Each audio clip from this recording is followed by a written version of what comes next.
Азыркы учурда Европага кантип келсе болот?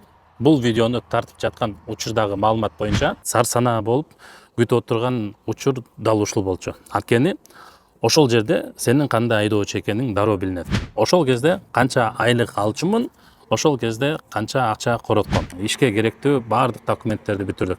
Мунун баарына болжол менен 5-6 күн кетти. Европага чынында эле учат экенмин, эми артка жол жок деп.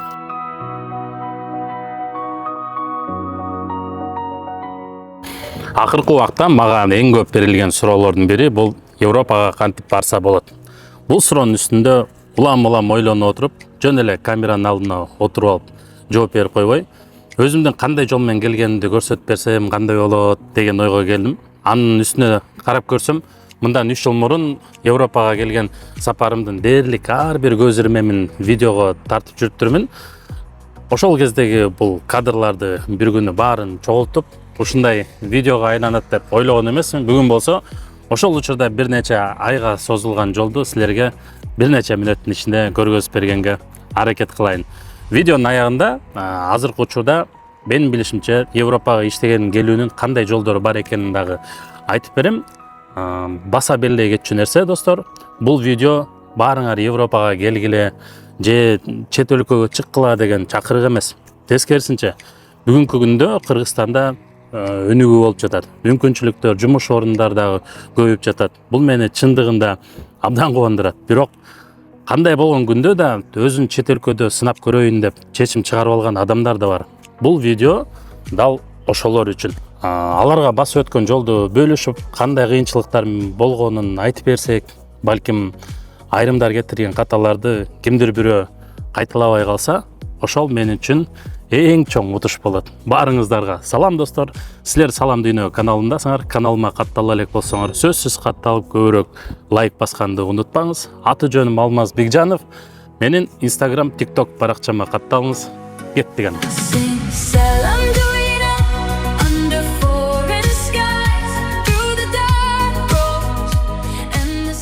Бардыгы бир кыштын бир кечинде башталган. Ошол учурда иштеген жумушум деле бар болчу. Бирок эмнегедир дал ошондо жашоомду түп тамырынан өзгөрткүм келди. Чоң кыялдарым бар эле. Алардын бири дүйнөнү көрүп, ар кайсы өлкөлөрдү кыдыргым келчү. Бир жагынан иштеп, акча таап, экинчи жагынан жаңы өлкөлөрдү көрүп, жүргөндөй кылып кантип уюштурсам болот деп жүрүп, ошондо биринчи жолу оюма Европа келди. Европага барсам, кайсы кесип менен иштейм деп көп ойлонбой, жүк ташуучу унаанын айдоочусу болууну чечтим. Ошол учурда мага бул кесип эң кызыктуу көрүнгөн. Иштейсиң, ошол учурда жаңы шаарларды, жаңы өлкөлөрдү көрөсүң, мага дал ушундай жашоо образы керек деп жумуш издей баштадым. Издеп жатып бир нерсени бат эле түшүндүм. Ар бир компаниянын шарттары ар башка.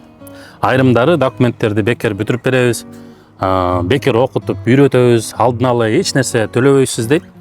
Уккан адамга албетте абдан жакшы сунуштай сезилет. Мага да башында ошондой көрүнгөн. Бирок шарттарын жакшылап окуп, сураштырып, изилдеп, баары анчалык жөнөкөй эмес экенин түшүндүм. Көп компанияларда жаңы барган айдоочу алгачкы 2 же 3 айга чейин стажер болуп иштейт. Ошол убакта болгон күнүнө 30 же 40 евро айлык алышат. Башында адам эми эч нерсе эмес, 2-3 ай чыдайм деп ойлошу мүмкүн. Бирок жөнөкөй эсепке салып көрсөк, 30 же 40 евро бул кадимки убада кылган айлыктын дээрлик жарымы. Башкача айтканда, силерден 30 же 40 евро күн сайын кармап калышат. Эгер 2-3 ай 30 же 40 евро кармап турса, жыйынтыгында жоготкон акчаңар документке жана окууга кеткен чыгымдан 2-3 эсе көп болуп чыгат. Башкача айтканда, акчаны баары бир өзүңүз жумушуңуз менен төлөйсүз, болгону дароо эмес. Айлыгыңардан күн сайын кармалып отуруп, чоң сумма акча кармап калышат. Ошондуктан мен башка жолду тандадым. Документтеримди, окуумду бүтүргөнгө алдын ала акча төлөй турган жолду тандадым. Ошондо биринчи эле жумуш күнүнөн баштап толук айлык менен иштейт экен. Ал кезде канча айлык алчумун, аны ушул видеонун бир аз кийинки бөлүгүндө айтып берем. Ошентип бардык варианттарды салыштырып чыгып, ушул жолду тандадым. Чынын айтсам, ошол учурда мага эң туура чечим ушул болуп көрүнгөн. Бирок бул жерде дагы бир маанилүү нерсени айтып коюшум керек. Документ үчүн алдын ала акча которуу да чоң тобокелчилик. Ошондуктан бирөөнүн сөзүнө эле ишенип, шашып акча жөнөтпөңүз. Баарын жакшылап текшериңиз. Ал компанияда иштеп жүргөн адамдар менен сүйлөшүңүз. Компаниянын өзүн изилдеңиз, комментарий, пикирлерди окугула, документтерин сурагыла. Анткени тилекке каршы акчасын которуп жиберип, кийин чакыруусун да, акча каражатын да ала албай калган адамдар да көрүп жүрөбүз. Ошондуктан мындай маселеде шашпай чечим чыгаруу зарыл. Баса достор, азыр Европада айдоочу болуп иштеп жүргөн же мурда иштеп кеткен кесиптештеримдин ою абдан кызыктуу болуп жатат. Силердин жолуңар кандай башталган? Европага кандай жол менен келдиңер? Документтер үчүн алдын ала акча төлөдүңөрбү же стажировкадан өттүңөрбү? Убада кылган айлык менен кийин алган айлыгыңар дал келиштиби? Сураныч комментарийга сөзсүз жазып кетиңиз. Менимче, силердин тажрыйбаңар азыр Европа тууралуу ойлонуп жаткан көп адамдарга пайдалуу болот. Документтерге акча которуп жиберип, күтүп отуруп калдым. Чынын айтсам, эң оор мезгил ушул болду. Күн сайын телефонду карайсың, күн сайын бир жакшы кабар күтөсүң. Бир күнү мага DHL'ден билдирүү келди. Конвертим келген экен. Дароо барып конвертти алдым. Ал конвертте визага тапшырганга керектүү документтер бар экен. Андан кийин визага документ тапшырууга кириштим. Баарын толугу менен дайындап, визалык борборго барып тапшырдым. Тапшыргандан кийин кайра күтүп отуруп калдым. Бир ай өткөндөн кийин визалык борбордон чалышты. Паспортуңуз келди, алып кетиңиз дешти. Барып паспортумду алдым. Ачып өзүмдүн биринчи Шенген визамды көрдүм. Ошол учурда бир нерсени чындап сездим. Европага чынында эле учат экенмин, эме артка жол жок деп. Андан соң дароо билет сатып алдым. Ал кезде билет мага болжол менен 420 еврого түшкөн. Ошол кездеги сезим азыркыга чейин эсимде. Бир жагынан Европаны мүмкүн болушунча эртерээк көргүм келип жатты. Экинчи жагынан эң жакын адамдарымды, үй бүлөмдү үйгө калтырып кетиш керек болуп жатты. Албетте, мен төөлүккө кетип жаткан жокмун. Мүмкүнчүлүк болгондо кайра бат-баттан келип турарымды билчүмүн, бирок ошентсе да оор болуп оңой болгон жок. Ошондуктан акыркы күндөрүмдү мүмкүн болушунча үй бүлөм менен өткөргөнгө аракет кылдым. Бирге сейилдедик, көп сүйлөштүк. Жөн гана чогуу убакыт өткөрдүк. Буга чейин мен Европада эч качан жашап көргөн эмесмин. Бул жакта мени эмне күтүп турганын билчү эмесмин. Баары бойдогудай болобу же жокпу, аны да билчү эмесмин. Бирок чечим кабыл алынган болчу.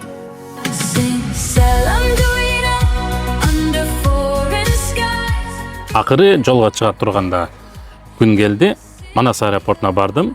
Ошол жерден чогуу иштей турган кесиптешим менен жолуктум. Экөөбүз бир компанияга бара жаткан экенбиз. Каттоодон өттүк, самолетко отурдук, алгач Стамбулга учтук. Ал жакта бир нече саат күттүк. Андан кийин рейске отуруп, акыры Вильнюска келип кондук. Ошентип, биринчи жолу Европага кадам бастым. Аэропорттон чыккандагы сезим азыркыга чейин эсимде. Сыртынан карасаң баары эле кадимкидей көрүнөт. Адамдар, унаалар, жолдор, бирок ичиңде таптакыр башка сезим болот экен. Аны сөз менен сүрөттөй албайт экенмин. Үйүңдө миңдеген чакырым алыста турганыңда ошондо гана чындап сезет экенсиң. Сапарыбыз муну менен бүтө элек болчу. Бизге Вильнюстан Клайпедага чейин дагы жетиш керек эле. Такси таап 40 еврого сүйлөштүк, анан жолго чыктык. Жол бою тегерек четте карап келдим. Баары жаңы. Жолдор башка, май коюучу жайлар башка, фуралар башка, шаарлардын аттары да өзгөчө болот. Жада калса кадимки эле жол белгилери дагы мага кызыктай көрүнчү. Клайпедага араң кечинде жеттик. Хостелге жайгаштык дагы дароо уктап калдык. Анткени эртең менен компаниянын офисине барышыбыз керек болчу.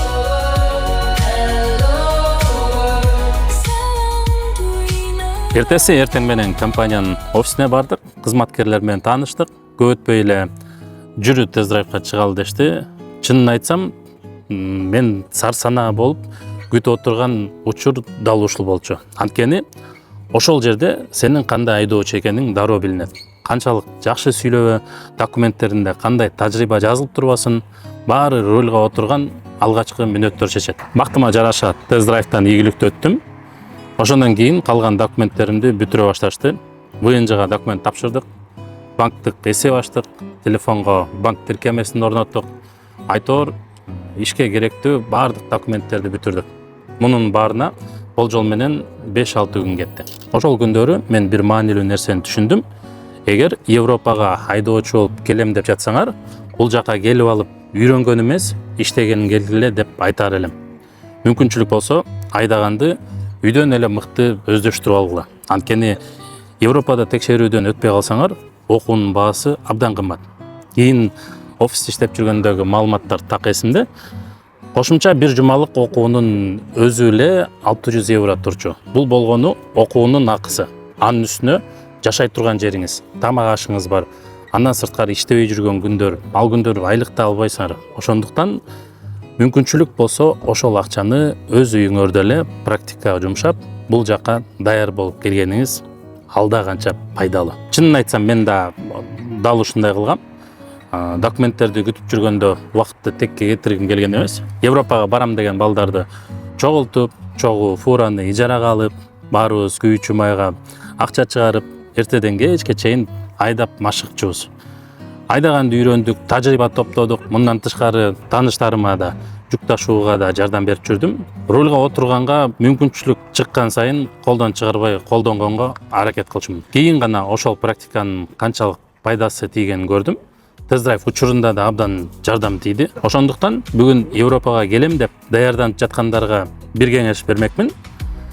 Практикага, убакытка акчаны аябагыла. Анткени тест-драйв бул башталышы гана. Чыныгы сыноо Европа жолдоруна чыкканда башталат. Ошондо тест-драйв анын жанында жеңил эле этап болгонун түшүнөсүз. Бир нече күндөн кийин баардык документтер даяр болду. Бир жеңил унааны ижарага алганды туура көрдүм. Бул унаа Германиядагы фурага жетип алыш үчүн керек болчу. Андан сырткары бош убактында дем алыш күндөрү жаңы шаарларды, жаңы өлкөлөрдү кыдырам деген кыялымды ишке ашырыш үчүн дагы керек болгон. Дал ушул нерсени мен Кыргызстанда жүргөндө эле кыялданчумун. Жолго чыгардан мурун дүкөнгө кирдим, алгач керектүү азык-түлүктөрдү алдым. Андан кийин атайын жумуш бут кийим жана жарык чагылдырган жилет сатып алдым. Айтор алгачкы күндөргө керектүү болгон нерселердин баарын камдап жолго чыктым. Алдымда Германияга чейин дээрлик 1500 чакырымдык жол күтүп турган. Бул менин Европадагы биринчи узак сапарым эле. А дегенде Литва, андан кийин Польша, андан кийин Германия. Чынын айтсам, жол бою көзүмдү жолдон ала албай келдим. Баары кызык, баары жаңы. Автобандар, фуралар, жолдордун сапаты, жада калса айдоочулар токтой турган кадимкиле унаа токтотуучу жайлар да мага өзгөчө көрүнчү. Акыр аягы жетчү жериме жетип, иштей турган фураны алдым. Биринчи айдаган фура Mercedes Actros болчу. Буюндарымды көчүрдүм, диспетчер менен тааныштым, биринчи маршрутума байланыштуу баардык маалыматтарды алдым. Эртең менен биринчи жумуш сапарыма чыгып кеттим. Европада фура айдайм деген кыял ушул жерден орундалып, бүтүп, чыныгы жумуш башталды. Эми болсо, көпчүлүк күткөн суроого жооп берейин. Ошол кезде канча айлык алчумун, ошол кезде канча акча коротком. А дегенде чыгымдар жөнүндө айтып берейин. Ошол учурда документтерди бүтүрүүгө болжол менен 1000 евронун тегерегин коротком. Ал эми калган чыгымдар билет, жол кире, тамак аш, унаа ижарасы жана алгачкы күндөргө керектүү болгон башка нерселер дагы болжол менен 1200-1300 евро болду. Бирок мен Европага келгенден кийин кошумча окууга акча төлөгөн жокмун. Кошумча тест-драйв тапшырган жокмун. Эң негизгиси бир күн дагы стажировка өткөн жокмун. Башкача айтканда, компанияны таап, документ бүтүргөндөн тартып, биринчи жумуш күнү башталганга чейин жалпы чыгымым болжол менен 1 айлык маянама барабар болду. Андан кийин толук кандуу иштей баштадым. Эми эң негизги суроого жооп берейин. Ошол учурда менин алгачкы айлыгым айына 2300 евро болчу. Чынын айтсам, ал кезде бул мен үчүн жакшы айлык болчу. Бирок эгер ачык айтсам, мен Европага акча үчүн эле келген эмесмин. Мен үчүн акчадан сырткары да маанилүү нерселер бар эле. Башка өлкөлөрдү көргүм келчү. Бул жактагы жашоо кандай экенин өз көзүм менен көрүп, жаңы тажрыйба топтогум келчү. Эң негизгиси өзүмдү сынап көргүм келчү. Бүгүн ошол күндөрдү эстеп карасам, бир нерсени ишенимдүү айта алам. Мен үчүн эң чоң баалуу нерсе акча болгон жок. Эң чоң баалуулук ушул басып өткөн жолдо алган тажрыйбам болду. Көз карашым өзгөрдү, ой жүгүртүү өзгөрдү. Ошол өзгөрүүлөр акырындап мени бүгүнкү кылып жаткан ишиме чейин алып келди. Бул эми өзүнчө окуя, аны башка видеолордо сөзсүз айтып берем. Эми видеонун башында берген суроого кыскача жооп берейин. Азыркы учурда Европага кантип келсе болот? Бул видеону тартып жаткан учурдагы маалымат боюнча Европага келүүнүн мен билген реалдуу жолдордун бири Латвия мамлекети аркылуу келүү. Схемасы мен 3 жыл мурун келгенде эле жөнөкөй тил менен айтканда тартиби мындай. А дегенде Латвиядан жумуш берүүчү компания табасыз. Алар сизге расмий чакыруу даярдайт. Ошол чакыруу менен визалык борборго барып, визага документ тапшырасыз. Визаңыз чыккандан кийин Латвияга келесиз. Бул жактан калган документтериңерди бүтүрөсүз да, андан кийин расмий түрдө иштеп баштайсыз. Бирок бир нерсе эсиңерде болсун, мыйзамдар, талаптар улам-улам өзгөрүп турат. Ошондуктан кандайдыр бир чечим чыгарардан мурун маалыматты сөзсүз кайра текшериңиз. Эгер кийин жаңы мүмкүнчүлүктөр пайда болсо же эрежелер өзгөрсө, бул тууралуу өзүнчө видео чыгарып сөзсүз айтып берем. Анткени азыр бул тема мага дагы мурдагыдан да кызыктуураак, себеби бүгүн бул ишке таптакыр башка көз караш менен карап жатам. Мына ушундай достор, менин Европадагы жолум 3 жыл мурун дал ушундай башталган. Бул видео силерге пайдалуу болду деп ишенем. Эгер суроолоруңар болсо, сөзсүз комментарийга жазгыла. Кийинки чыгарылыштарда колдон келишинче баарына жооп бергенге аракет кылам. Мен баардык комментарийлерди сөзсүз окуп чыгам. Bundan ары дагы кызыктуу, пайдалуу, чыныгы контент чыгарып турууга аракет кылам. Колдооңуздар үчүн, баскан лайктарыңыз үчүн, жазган комментарийлер үчүн терең ыраазычылык билдирем. Кийинки чыгарылыштан көрүшкөнчө сак саламат болуңуз.